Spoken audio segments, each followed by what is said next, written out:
Today on The Future of Everything, the future of the power grid. The current power grid is really a relic, you might say, from the late 19th century. At that time, the model was to have large power plants generating electricity, putting it out as far as they could with big wires that brought the power to the surrounding areas. Eventually, of course, there was a grid of these power plants so that they could have some cooperation to kind of meet the needs of a region based on perhaps uneven demand or catastrophic breakdowns. In fact, I am old enough to remember the loss of power in the Northeast. It was called the blackout on November 9th, 1965. I was a toddler in Brooklyn, New York, and I'm told by my mother that I was watching television, and then of course the television went out, the signal went out, and I had a temper tantrum because I couldn't watch television. Of course, all the lights and all the rest of the power in New York City was lost, as well as surrounding areas in the Northeast. This all happened about 5:30 in the afternoon. Because of that, there were subway cars with commuters that were stopped under the East River, and there was danger to many folks, especially in critical businesses like the hospitals and whatnot. The blackout, it turned out, was caused by a cascade of safety shutdowns because of increased loads on this November day that was evidently quite chilly.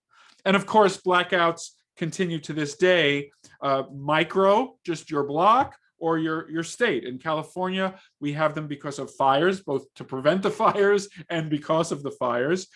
In other areas, there are weather disruptions. And of course, these disruptions can be dangerous as they impact emergency services, hospitals. But there's a new vision for how power will be distributed. It probably will be much more from diverse sources: wind, solar, water. Of course, we will continue to have large generators. And there will be better capabilities for storing these unused energy sources so that we can use them when we need them in next generation batteries. We will still, however, need to connect our buildings to the power grid, and there will be new intelligent systems that help us manage, predict, and respond to energy usage within the home, town, city, state, and country. Professor Ram Rajagopal is a professor of civil and environmental engineering and electrical engineering at Stanford University, where he's also a fellow at the Precourt Institute of Energy. His laboratory studies the economic risks of the power grid and how they can be mitigated. Ram, you have a project and a vision called Powernet. Sounds great.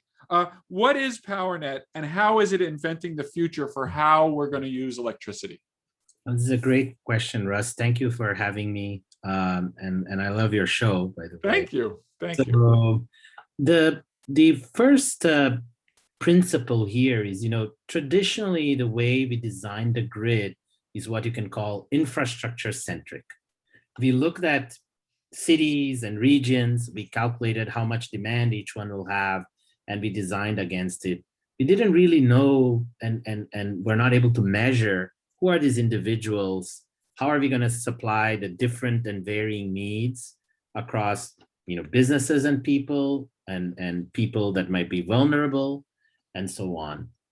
I think we're going into a world where we call it more of a human-centered grid, where the grid is designed around the necessities of each individual.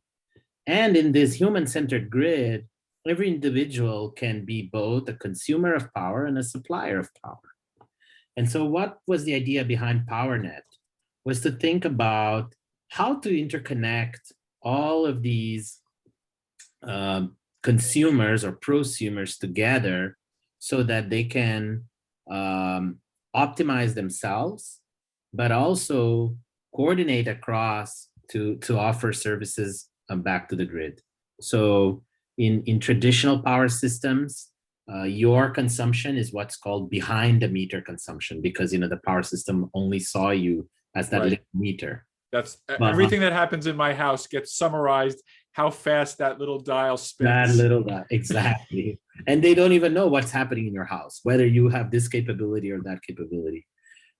In this future power systems, future grid, behind the meter will have a lot of intelligence and capability.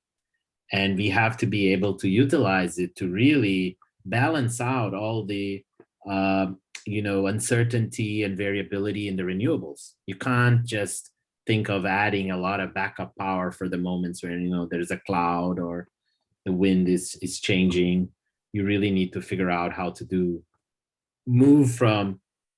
I think the way this is thought about is I'm going to set as much supply as there is demand, so supply follows demand.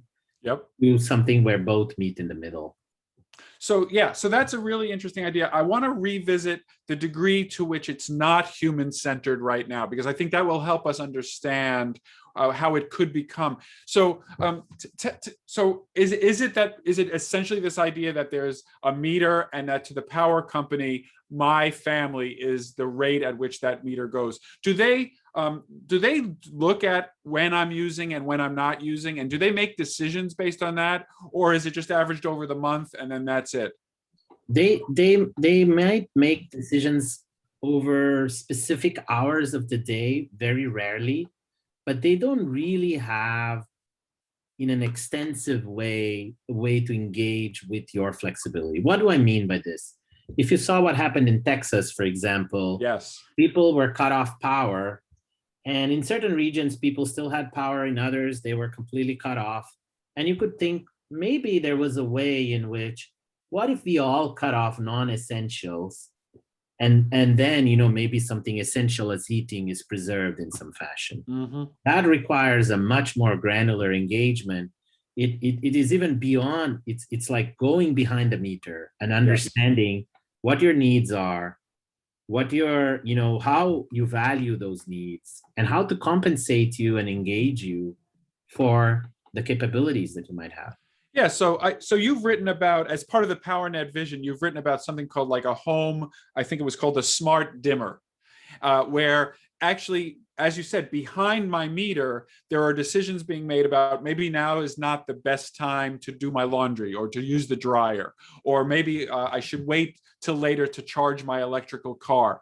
So that raises a lot of issues, because as you're, so first of all, I want to make sure I got that right. Is that the idea behind the kind of the system that might be running in homes in the future? Yeah, that's one part of it for sure, is this idea that you can enable, using power electronics or a smart dimmer, the control of things in your home. Yes. So, but that raises the issue about privacy. And I know that you've written and talked about this, and I actually thought we would get to this at the end of our conversation, but I think it comes up right away. The nice thing about having a meter and then nothing after that is I can use my electricity, I can do whatever I want, and I don't have to worry about anybody kind of dipping into my life to figure out what I'm doing and to reverse engineer. Oh, he's spending a lot of time, on a computer interviewing people. I wonder what, I wonder why. So am I being paranoid, or are there real issues in having electronic systems that look a little deeper into the home at electrical usage? And how do we make sure that people feel comfortable with that? So let me answer this in two ways. One, you're not going to be very happy about, which is with the data that you get from meters, particularly if you can get minute by minute measurements, which many meters allow you to do that. Yes. People have shown, using machine learning, they can kind of infer what you're doing in your home. Is that right? That is right. So is it that the different kinds of appliances have different electrical signatures, and if you look at the detailed, you say, oh, that's a TV, that's a stereo system, that's a printer? It is. And wow. Then you can kind of combine those to figure it out, like, oh, this is on and that is on, and so I know you're doing this activity, right? Very okay. So that's good for me to know. It already could be possible. It already could be possible, but this issue of privacy is very critical. And one of the ways in which I think this is going to happen is what we were trying to show with Powernet, where there is an amount of local intelligence. So a lot of the coordination could be happening in a computer in your home that you have full control with on that computer. And then there's kind of an interface where you could send the information you think is appropriate for the services that you want to provide. So if you want to, participate in reducing the peak during a particular time because you think it's profitable for your home, then that amount of information can be shared. And that's what we do in Powernet. We don't really ask you to submit all of the information that's local to you, only some type of very aggregate information for the purposes of calculating how much of your capacity to be flexible you're going to use. And So then, when you say submit, do you mean submit it to the utility for their planning purposes? yeah, it could be aggregators. I think in the future, we're going to see more emphasis on a variety of other actors beyond the utility that try to coordinate these resources. So Tesla could be an aggregator, for example. So you don't want to tell them exactly what you're doing, but you might say, look, this is the flexibility I have for these hours. And then they say, I want to use this much flexibility. And your local brain is kind of calculating how do you do that, but it's all local and it takes into account your preferences and so on. Right. Okay, so good. So now you're starting to paint a picture that I actually might be much more involved in decision making about my electrical usage in my home or in my building if I'm a company. But I guess the unstated assumption here is I will be motivated to do that engagement for at least two reasons. One is because I want to be a good citizen and I want to help the world use energy efficiently. Let's say that there's a subset of people who care about that. The other one will be money, and almost everybody I know cares about money, which is that how much does it cost me and will this help my bill? So there will be a certain amount of retraining of the consumer to be much more thoughtful, at least potentially, about their usage. That almost becomes a human engineering or a social engineering. Is that something that your group kind of moves into? Yeah, we collaborate with social scientists in studying this issue of how do we communicate effectively this idea of flexibility and what actions you need to take. What we found in practice, obviously things that are fully automated and transparent to you, like a battery, you don't feel anything, right. They work great. Right. And as soon as I have to account for your preferences and changes, communicating that becomes very important. We have a project with Hilary Boudet in Oregon State and Dr. June Flora, who's in the medical school here at Stanford, looking at this issue of can we help people understand their energy consumption? And what Hilary and June found is amazing, is that the first thing is actually by working with kids and teaching them how to do a little bit of understanding of data science, they can look at their consumption shapes and understand what's the meaning of a shape. And then they learn how to do data science using their own energy data. And they learn this concept of like changing your lifestyle and energy. I definitely wanted to ask you about this because I was looking at your papers and you had a paper on, I think it was called tweens, which are the children who are right before teenager, like I guess 10, 11, 12. Is this the group that you're referring to? Yes. So in this program, Hilary and June have been training hundreds of tweens, several hundreds every year. There's a cohort from high schools and middle schools in the area that are trained into data science through reading their own data of energy. And then they make a plan for their home and teach their parents about like how to be more flexible. And then they can see the effects on their meter data. This is the future of everything. I'm Russ Altman. I'm speaking with Ram Rajagopal, and we're now talking about the human aspects of the electric power grid. And this is a great example because then, if you can get this generation to think of this as a normal activity, then when they're homeowners and business owners, that'll be part of their routine. Is like, let's look at our graphs and let's figure out if there's an opportunity to save money or save the environment.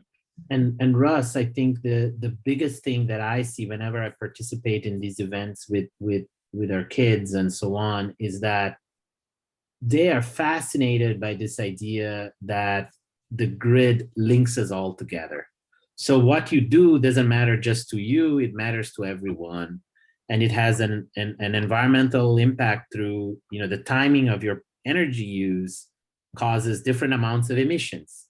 And that causes different types of health damages, and preventing that, it becomes a kind of a passion to optimize, change how you use energy. So I think that is a big part of the equation is behavior and understanding that behavior. Equally, I think, is this issue of we can't depend on behavior alone if we want to scale up the grid to something where we say 100% renewables, right? Mm-hmm. So you have to have some degree of automation in the homes and technologies that are implemented in that way. So let's go a little bit deeper into that. So what kind of automation can you imagine and have you prototyped that we don't have currently that could make a big difference? I think one level of automation is this local intelligence ability to kind of learn the behavior of the loads from the local data, like when you turn on things and so on.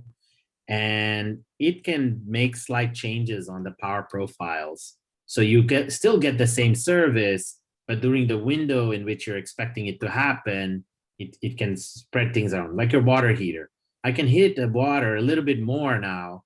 When you're going to use it in your shower, you're still going to, because there's a temperature, like a mixing of Right. cold and hot water, Right. you're still going to get it as you want.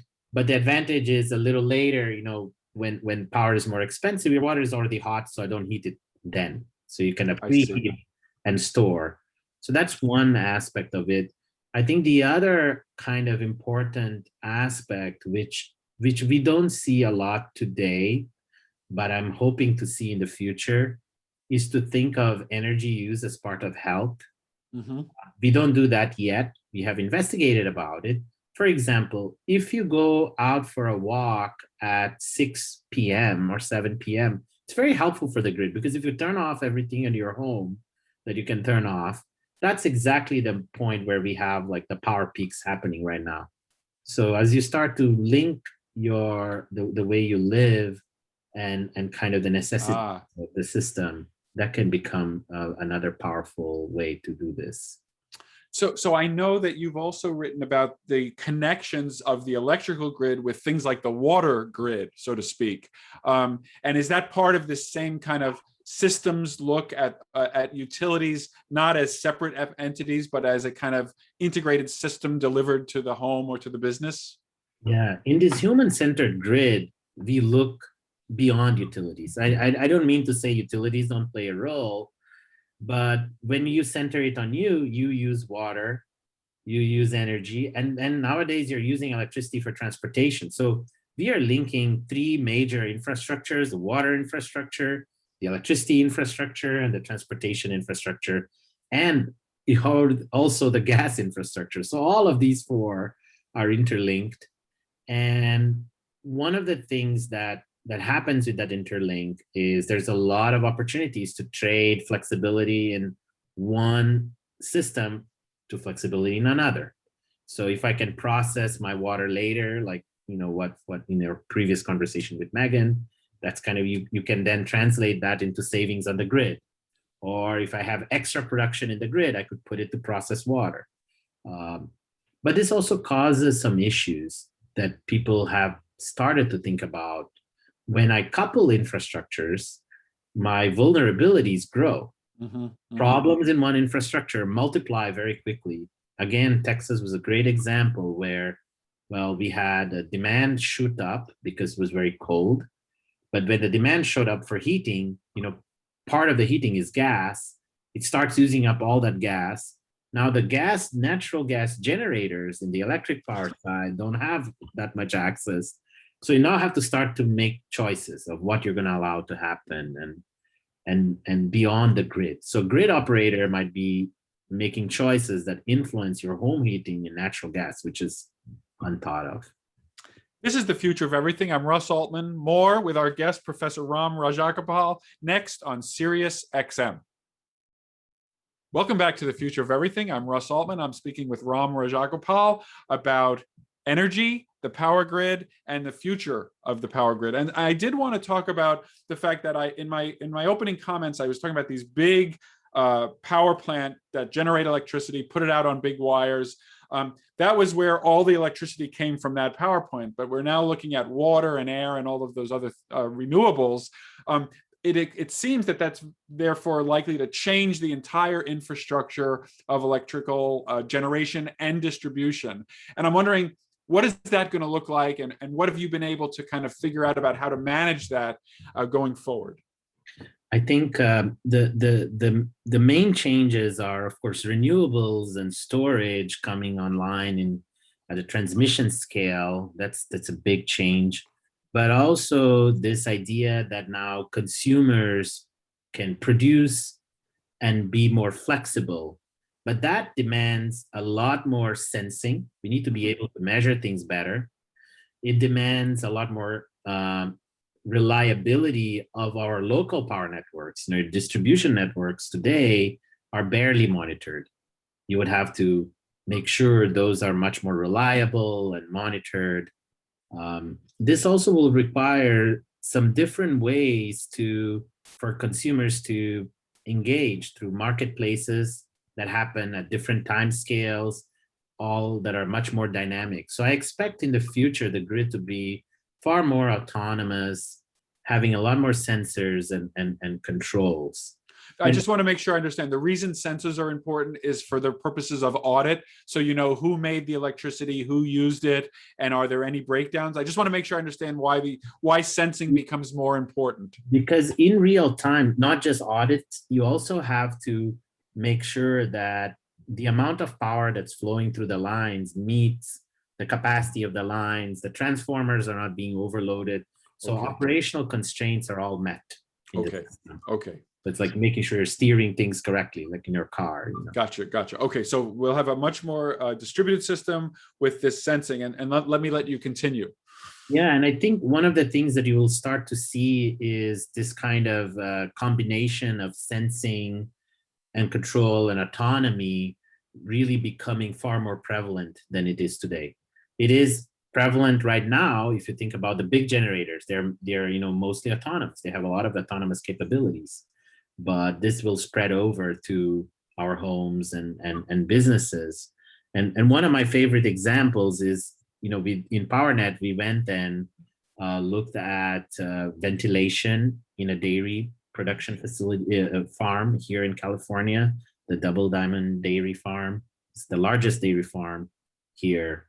And what we did is we actually added intelligence to every fan in this barn that cools the cows. We had you said it cools the cows. I didn't know that was a thing. It is a big thing, actually. It consumes a lot of power. In a single barn, you have in excess of a megawatt of power being consumed to cool cows. Okay. And you have typically 10 barns like that in a farm. What we did is now you're trying to manage that cooling by taking into account weather conditions like wind. So we had sensors for that. We also measure the temperature of the animal itself using thermal cameras. And then there's an intelligence that's kind of managing all of that. That enabled us to reduce the power, the bills by 80% and the dependency on the grid by another nearly 90%. Well, so they must have loved you. Yeah, they loved it. Initially, they thought it was some kind of gimmick. And then we showed it, and it makes power far more reliable, gives a lot more controls. So I started seeing all the problems we have in this rural United States in the grid as something we should be able to address right now. And it's a great test bed for a lot of these ideas. Now, in the case of this dairy, did they also produce some electricity through solar or whatever? Yeah, we added solar on the barn, and they had a big solar facility for the rest of their consumption as well. So this is like a little preview of what every home and business might be doing in the future. Is you look at your usage, you do some generation, it may or may not be enough, you may sell some back to the grid, or you may need more, but then you said 80% reduction in their usage based on basically smart fans. Smart fans plus storage locally. Yes. And the added benefit is better management of the animal health, because it was not even accounted for before. Now you can even target the fans, which ones to turn on and off. That's right, because you were sensing the temperature of the animals, and presumably there's a target temperature, and if one of the animals is getting too warm, then the smart system says, okay, we got to cool off. Bluebell the cow needs to be.